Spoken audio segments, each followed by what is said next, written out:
Hello student, आज का chapter जैसे कि आप लोग जान ही गए हैं, चैप्टर 6 जिसका नाम है कंबशन एंड फ्लेम। इसी से रिलेटेड जो एक्सरसाइजेस क्वेश्चंस है, इसी को आज की वीडियो में आप लोगों को समझना है। तो क्वेश्चन नंबर 1 में क्या कहा जा रहा है इसको पहले समझ लेते हैं, इसके बारे में फिर डिटेल्स से हम लोग जानेंगे। क्वेश्चन पूछा जा रहा है, list condition under which combustion takes place. मतलब अगर कोई वस्तु है, अगर आपको जलानी है, कंबशन करना है, तो कौन कौन सी कंडीशंस रिक्वायर होती हैं, कैसे कंबशंस फॉलो होगा, तो यही आपको बताना है, लिस्ट करना है some conditions under which combustions can be take place. तो कंबशन आप लोगों ने समझ ही लिया होगा, फ्लेम क्या होता है ये समझ ही लिया होगा, इसी से रिलेटेड पहला क्वेश्चन है। तो कंबशन जो होता है, जिसकी कंडीशंस होती है, condition under which combustions can take place are as follows. तो क्या क्या चीज़ें रिक्वायर होनी चाहिए। सपोज करिए कोई चीज़ आपको जलानी है, तो सबसे पहली चीज़ फ्यूल इज रिक्वायर्ड, मतलब जलाने के लिए हमारे पास कुछ ना कुछ फ्यूल होना चाहिए। या फिर second option air is compulsory, अगर एयर नहीं है तो कोई भी चीज़ जलेगी नहीं। ये तो बिल्कुल आप लोग लिख के रख लीजिए, चाहे तो समझ लीजिए, पूरी तौर से समझ लीजिए।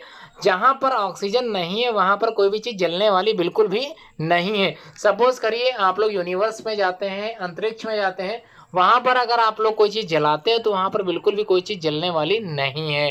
ठीक है। थर्ड पॉइंट में कह रहा है कि ignition temperature is required. Suppose करिए अगर हम लोग किसी को जलाने का प्रयास करते हैं, अगर वो वस्तु जिसको हम लोग जला रहे हैं, अगर वो अपने इग्निशन टेम्परेचर तक नहीं पहुंच पाती, तो उसमें आग लगना बिल्कुल भी जायज़ नहीं है। मतलब उसमें आग नहीं लग सकती। समझ में आ गई बात। मतलब एक टेम्परेचर होता है जिसमें कोई वस्तु आग पकड़ लेती है। ठीक है। उसी इग्निशन, उसे ही हम लोग क्या बोलते हैं, इग्निशन टेम्परेचर। क्लियर हो गया। कोई भी वस्तु, चाहे लकड़ी हो, चाहे वो कागज़ हो, चाहे घास हो, कुछ भी हो, अगर उसका इग्निशन टेम्परेचर वो नहीं फॉलो कर पा रहा है, तब तक वो जलने वाला बिल्कुल भी नहीं है। ये बात समझ गए आप लोग। तो कौन कौन सी कंडीशंस होती हैं कंबशन के लिए? 3 कंडीशंस रिक्वायर होती हैं। जो चीज़ जल रही है वो हमको आवश्यक होती है, एयर की ज़रूरत होती है, और साथ में इग्निशन टेम्परेचर का होना बहुत ज़्यादा ज़रूरी है। ठीक है। समझ में आ गया पहला क्वेश्चन। सेकंड क्वेश्चन की तरफ चलते हैं। अब हम लोग क्या कह रहा है, फिल इन द ब्लैंक्स में कौन कौन से questions fill in the blanks में पूछे जा रहे हैं आप लोगों के इस एक्सरसाइज से रिलेटेड। तो पहला क्वेश्चन देख लेते हैं, सेकंड का ए। बर्निंग ऑफ वुड, वुड मतलब आप लोग जानते हैं, मतलब लकड़ी का जलना, एंड कोल कॉजेज करता है कौन सा। तो इनमें से कौन सा कॉज होता है, अगर हम लोग जला देते हैं, लकड़ी को जलाते हैं, या फिर कागज़ जला देते हैं, पेपर्स जला देते हैं, पॉलीथीन जला देते हैं, कोल जला देते हैं, तो इससे क्या होता है, एयर पोल्यूशन। तो किस चीज़ का पोल्यूशन होगा? पोल्यूशन ऑफ एयर का होगा। बिल्कुल सही है। सेकंड में क्या पूछ रहा है, सेकंड के बी ऑप्शन में या फिर बी पार्ट में क्या पूछ रहा है, अ लिक्विड फ्यूल। एक लिक्विड फ्यूल होता है, आप लोगों ने पढ़ा ही होगा लिक्विड फ्यूल के बारे में, जानते ही होंगे आप लोग। यूज्ड इन होम्स इज, तो हमारे घरों में इसका इस्तेमाल होता है। इसका फुल फॉर्म में ही लिक्विड आता है, तो इसका फुल फॉर्म क्या होगा, घरों में इस्तेमाल किया जाता है। वैसे तो आप लोगों ने लिक्विड फ्यूल में केरोसिन पढ़ा होगा, पेट्रोल पढ़ा होगा, डीजल पढ़ा होगा, और भी कई चीज़ें आप लोगों ने पढ़ी होंगी। तो यहाँ पर क्वेश्चन सिंपली ये पूछ रहा है, आपके घरों में कौन सी चीज़ ऐसे लिक्विड फ्यूल यूज़ किया जाता है, तो उसका नाम है एलपीजी। तो एलपीजी का फुल फॉर्म क्या होता है, लिक्विड पेट्रोलियम गैस। बिल्कुल सही है। सी ऑप्शन में देखते हैं, सी में क्या पूछ रहा है, fuel must be heated to its, जो फ्यूल होता है वो हीट किया जाता है। ऑफ इट्स मतलब किस चीज़ पर हीट्स किया जाता है, कब वो जलेगा, तो यही चीज़ आपको पढ़नी है। कौन सा टेम्परेचर होता है जिसमें कोई फ्यूल जलने लगता है, हीट करने लगता है, गर्म पड़ जाता है और वो आग पकड़ लेता है, तो उसको बोलते हैं ignition temperature before it starts burning. तो जलने के लिए तीसरी रिक्वायरमेंट वाली जो चीज़ थी, जिसका नाम था, क्या था, इग्निशन टेम्परेचर। जी हाँ, सी में आपको यही आंसर भरना है। डी ऑप्शन में कह रहा है fire produce by oil can not be controlled by. हम लोग जानते हैं कि आप लोगों ने देखा होगा, क्या देखा होगा, कि पेट्रोल पंप पर जब आप लोग जाते हैं तो वहाँ पर आप लोगों ने बकेट देखे होंगे, बाल्टियाँ देखी होंगी, उसमें बालू भरी रहती है। तो ऐसा क्यों होता है, कारण इसका क्या है? तो अगर आपने नहीं देखा है तो आप लोग ज़रूर जाइए, वहाँ पर पानी से आग बिल्कुल भी नहीं बुझाई जाती। इसका रीज़न है कि फायर प्रोड्यूस की जाती है अगर किसी ऑयल के द्वारा, तेल के द्वारा, चाहे वो केरोसिन ऑयल हो, चाहे वो पेट्रोलियम ऑयल हो, या फिर डीजल हो, वो कंट्रोल्ड नहीं की जा सकती, can not be controlled by water. तो पानी से उसका कंट्रोल नहीं किया जा सकता, तो कंट्रोल किससे करेंगे हम लोग? उस पर क्या करते हैं, या तो हमारे पास फायर एक्सटिंग्विशर हो, या फिर बालू उपस्थित हो, मिट्टी, बालू, मोरंग, गिट्टी कुछ भी हो, तो उससे हम लोग क्या कर सकते हैं, आग पर अपना नियंत्रण स्थापित कर सकते हैं, मतलब आग को बुझाया जा सकता है। लेकिन पानी डालने से वो आग बिल्कुल भी बुझने वाली नहीं है। जी हाँ, समझ में आ गई होगी आप लोगों को बात। अब हम लोग बात करते हैं क्वेश्चन नेक्स्ट की, जिसका नाम है क्वेश्चन नंबर 3, यहाँ पर आपको एक्सप्लेन करना है। क्या चीज़ एक्सप्लेन करनी है देख लेते हैं। Explain how the use of CNG in automobiles has reduce pollution in the are cities. किस प्रकार से जो सीएनजी होता है, पहले तो समझ लेते हैं सीएनजी का फुल फॉर्म क्या होता है। तो कॉम्प्रेस्ड नेचुरल गैस की बात हो रही है, जो कि ऑटोमोबाइल्स में यूज़ किए जाते हैं। ऑटोमोबाइल्स क्या होते हैं आप लोग जानते हैं, स्वचालित वाहन। जैसे वाहन जो अपने आप मतलब हम लोग जो उसको ड्राइव करके ले जाते हैं, जैसे साइकिल को हटा दिया जाए तो जैसे मोटरसाइकिल हो गई, कार हो गई, तो ये सब क्या है ऑटोमोबाइल्स के अंतर्गत ही आते हैं। इनमें हम लोग सीएनजी का इस्तेमाल कर रहे हैं। तो ऐसा क्यों कर रहे हैं, हमने सुन रखा है कि इससे रिड्यूस होता है पॉल्यूशन, मतलब पॉल्यूशन इससे बहुत ही कम होता है। हमारे शहरों में इसका उपयोग ज़्यादा बढ़ चुका है, तो इसको समझाना है। तो यहाँ पर आंसर में लिख लेना है सिंपल। क्या लिखना है, CNG produces very small amount of harmful products like sulphur dioxide, oxides of nitrogen, oxides of sulphur etcetera. CNG is cleaner fuel. तो इसका मतलब ये हुआ कि जो सीएनजी का इस्तेमाल हम लोग कर रहे हैं उससे कई तरह के जो हार्मफुल प्रोडक्ट अन्य जो पॉल्यूटेंट या अन्य किसी फ्यूल से निकलते थे वो इसमें से बहुत कम निकलते हैं। मतलब सीएनजी का इस्तेमाल हम लोग इसी वजह से कर रहे हैं क्योंकि इससे एयर पोल्यूशन बिल्कुल भी नहीं होता। कौन कौन से ऑक्साइड नहीं निकलते यहाँ पर, sulphur dioxide, oxide of nitrogen के या फिर ऑक्साइड ऑफ सल्फर के बिल्कुल भी ज़्यादा तैयार नहीं होते, और अगर तैयार भी होते हैं ज़्यादा अमाउंट में नहीं बनते। इसी वजह से हम लोग सीएनजी को ऐसे क्लीनर फ्यूल्स के नाम से भी जानते हैं। तो अच्छा फ्यूल है। इसमें अगर आप लोग सीएनजी की ऑटो देखेंगे तो बेसिकली इसका कलर ग्रीन होता है। तो ग्रीन आप लोग जानते हैं किस लिए इस्तेमाल किया जाता है, बिल्कुल उसी तरह से यहाँ पर सीएनजी का इस्तेमाल हम लोग करते हैं और आगे भी करते रहेंगे। हो सकता है आगे आने वाले समय कोई और अच्छी फ्यूल आ जाए। तो फिलहाल तो इस समय बेटर फ्यूल कौन सी है, सीएनजी है। आगे बढ़ते हैं क्वेश्चन नंबर 4 की तरफ। इसको भी समझ लेते हैं कि आप लोगों को सोल्यूशन में क्या लिखना है। सिंपल पूछा गया क्वेश्चन नंबर 4 में, कंपेयर करना है एलपीजी को, किससे कंपेयर कराना है, वुड एज फ्यूल। मतलब लकड़ी जला रहे हैं और एक तरफ से एलपीजी जला रहे हैं, तो प्रॉपर्टीज को समझाते हुए इसको कंपेयर कर देना है। सबसे पहला कंपैरिजन आपको बताना है प्रॉपर्टीज को लेकर, एलपीजी और वुड को लेकर। तो पहला एनर्जी या फिर यूनिट मास। तो सबसे ज़्यादा हमको कहाँ से एनर्जी मिलेगी, कहाँ से सबसे ज़्यादा हीट मिलेगी। अगर हम एलपीजी जलाते हैं और दूसरी तरफ हम लोग लकड़ी जलाते हैं, तो इन दोनों में से सबसे ज़्यादा हीट किससे निकलेगी, किससे ज़्यादा एनर्जी मिलेगी। तो सबसे ज़्यादा एनर्जी अगर निकलेगी तो produce more energy from LPG से निकलेगी, जिसकी वजह से आज हम लोग अपने घरों में खाना पका पाते हैं। सपोज करिए आपके घर में चूल्हा है, उसमें आपने लकड़ी जलाई, अगर उसमें हम लोग क्या रख देते हैं, हम लोग रख देते हैं कुकर, और वही कुकर हम लोग एलपीजी गैस सिलेंडर के या फिर एलपीजी स्टोव के ऊपर रख देते हैं, तो आप लोगों ने ध्यान दिया होगा एलपीजी में जल्दी सीटी आएगी, जबकि वुड जलाने पर जो हम लोग चूल्हे का इस्तेमाल कर रहे थे उसमें क्या होगा, टाइम लगेगा। ठीक है। सेकंड है पोल्यूशन की अगर बात करें तो एलपीजी से कम पोल्यूशन होता है, हमारे घरों में इस्तेमाल होता है, लेकिन जो लकड़ी जलाई जाती है उससे राख बनती है और राख एज ए पोल्यूटेंट्स वर्क करता है। बिल्कुल सही है। उसके बाद हम लोग बात करते हैं नेक्स्ट ऑप्शन की, जिसका नाम है रेसिड्यू। तो कुछ ना कुछ रेसिड्यू बनता है, किससे बनता है देख लेते हैं। एलपीजी आप लोगों ने घर में जलाई थी तो क्या लगता है कि उससे राख बनती होगी, बिल्कुल नहीं। जबकि लकड़ी जलाने के बाद आप लोगों को पता होगा कार्बन बन जाता है, इसी को हम लोग राख बोलते हैं।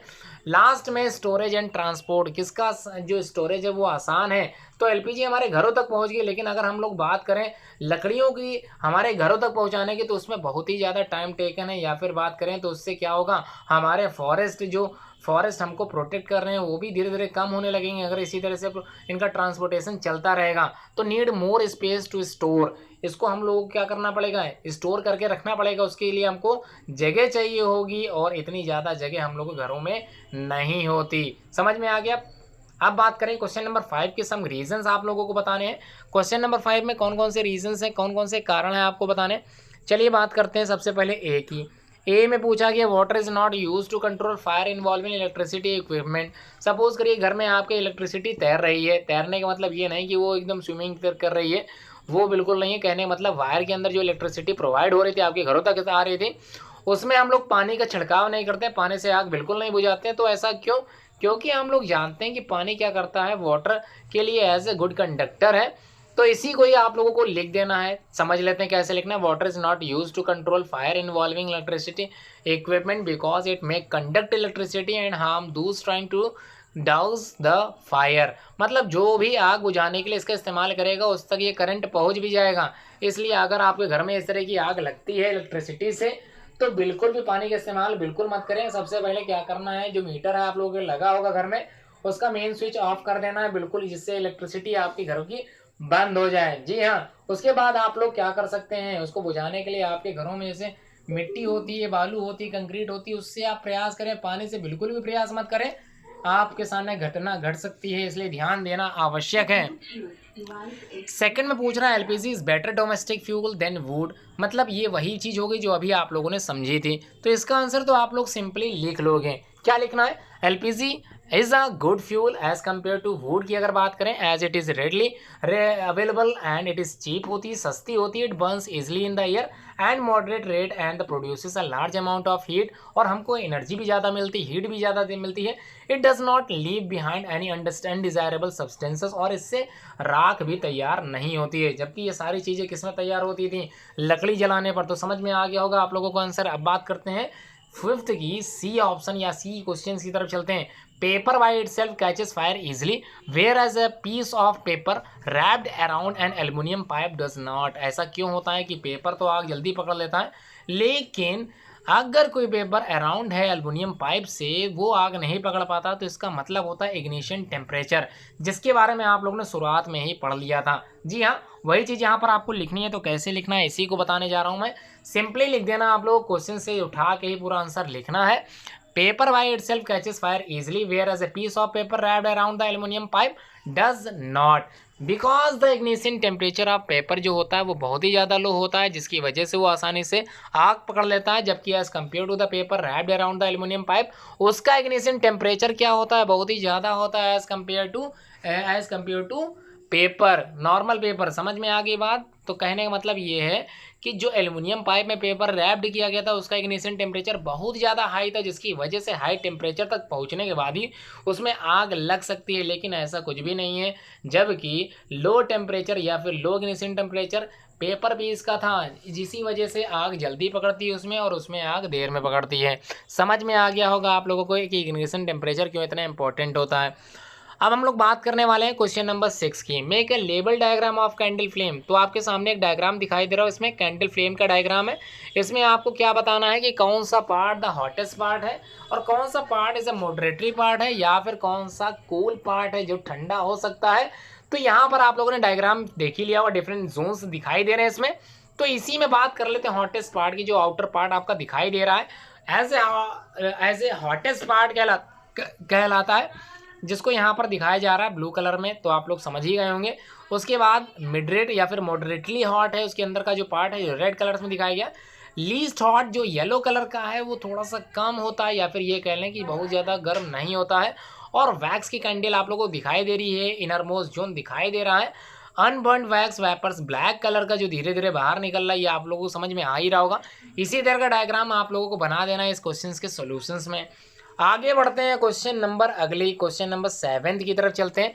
Name the unit in which the calorific value of a fuel is expressed.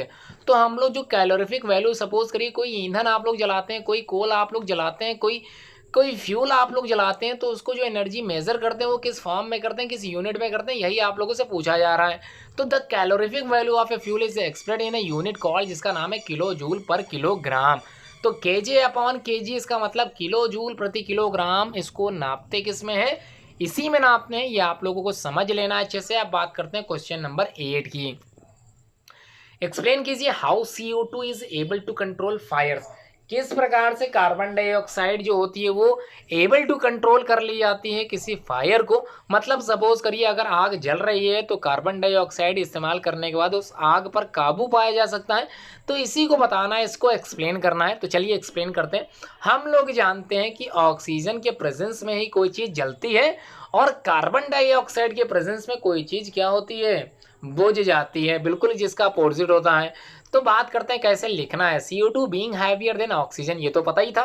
Cover कर लेता है the fire like a blanket, मतलब एक ब्लैंकेट की तरह कवर कर लेता है उस आग को, जो आग जल रही होती है किसी यंत्र पे या फिर किसी ऑब्जेक्ट पे। Since the contact between the fuel and the oxygen is cut off, the fire is control. मतलब कहीं पर ऑक्सीजन ज़्यादा है, उसी की वजह से वहां पर आग भी तेजी से पकड़ रही होगी। इसलिए अगर ऑक्सीजन की दर को कम कर देना, ऑक्सीजन की मात्रा को कम कर देना, तो हमको करना क्या है? हमको कार्बन डाइऑक्साइड की मात्रा को वहाँ पे बढ़ा देना है। कार्बन डाइऑक्साइड की मात्रा जैसे ही बढ़ेगी तुरंत वो आग धीरे धीरे क्या हो जाएगी, अपने आप बुझ जाएगी।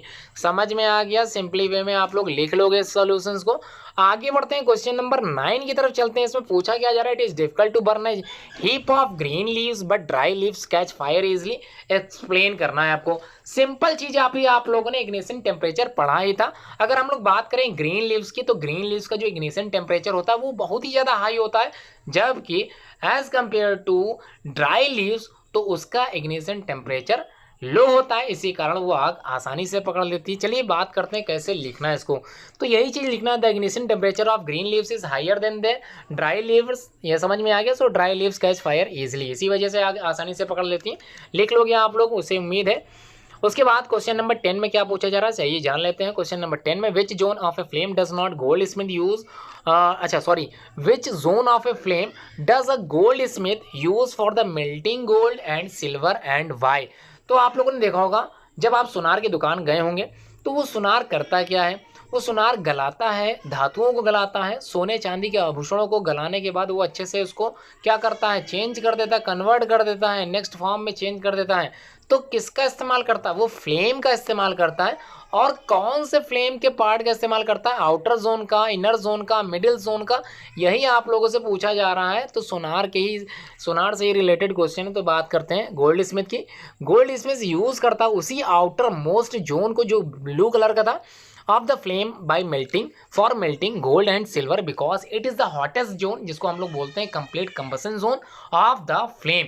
इसी वजह से ज़्यादातर सुनार इसी आउटर मोस्ट लेयर का ही इस्तेमाल करते हैं किसी फ्लेम के। तो समझ में आ गई होगी बात। अब हम लोग बात करने वाले हैं क्वेश्चन नंबर 11 की, जिसमें आपके सामने एक एक्सपेरिमेंट है। उसमें 4.5 किलोग्राम फ्यूल को जो वॉज कम्प्लीटली जला दिया गया है। The heat produce was measured to be 180,000, या फिर बात करें 1,80,000 किलो जूल। आपको कैलकुलेट करना the calorific value of this fuel. अभी आप लोगों ने पढ़ा था जो कैलोरीफिक वैल्यू होती है वो किलो जूल प्रति किलोग्राम होती है। मतलब किलो जूल वाला आप पार्ट ऊपर लिखना है, 1,80,000 वाला पार्ट ऊपर लिखना है, और किलोग्राम वाला पार्ट जो 4.5 है उसको नीचे कर देना है। सिंपली डिवाइड कर देना। तो जो भी आंसर आएगा वो इसका क्या होगा, एनर्जी होगी, वैल्यू होगी, कैलोरीफिक वैल्यू। इतनी एनर्जी, इतनी हीट हमको मिलेगी इससे। समझ में आ गई होगी बात आप लोगों को। 11 के बाद अब हम लोग बात करने वाले हैं क्वेश्चन नंबर 12 की, जिसमें आप लोगों से पूछा जा रहा है, can the process of rusting be called the combustion. Discuss कीजिए। रस्टिंग का मतलब होता है जंग लगना, और कंबसन का मतलब होता है आग लगना। तो दोनों में काफ़ी अंतर है। क्या हम लोग इसको ऐसा कह सकते हैं? बिल्कुल नहीं कह सकते। No, as rusting is a very slow process as compare to combustion, and the heat evolve in the combustion is much more than the rusting. तो हीट सबसे ज़्यादा इस्तेमाल हो रहा है किसमें, कंबसन में, जबकि रस्टिंग में ऐसा कुछ भी नहीं है। Rusting can take place at the room temperature but combustion need an ignition temperature.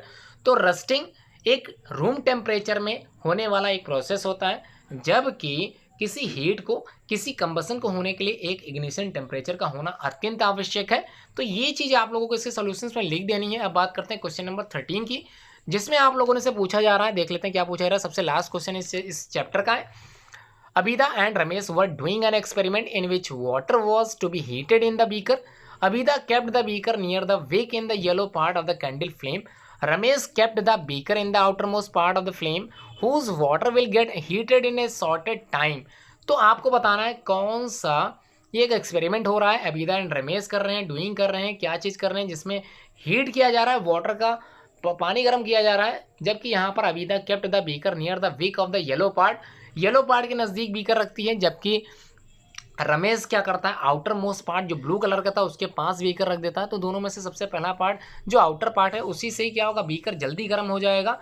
तो यहाँ पर आप लोग सिंपल लिख देना, the outer part of the flame is hottest one. So Rakesh का जो पानी था उसने जो गरमाया था वो जल्दी गर्म होगा एज कम्पेयर टू अबीदा। ठीक है, लिख लोगे इतना क्वेश्चन। उम्मीद है आप लोगों ने पूरी वीडियो देखी होगी, समझ में पूरी वीडियो आ गई होगी, ये अच्छी बात है। चलिए अब हम लोग नेक्स्ट चैप्टर की तरफ बढ़ेंगे।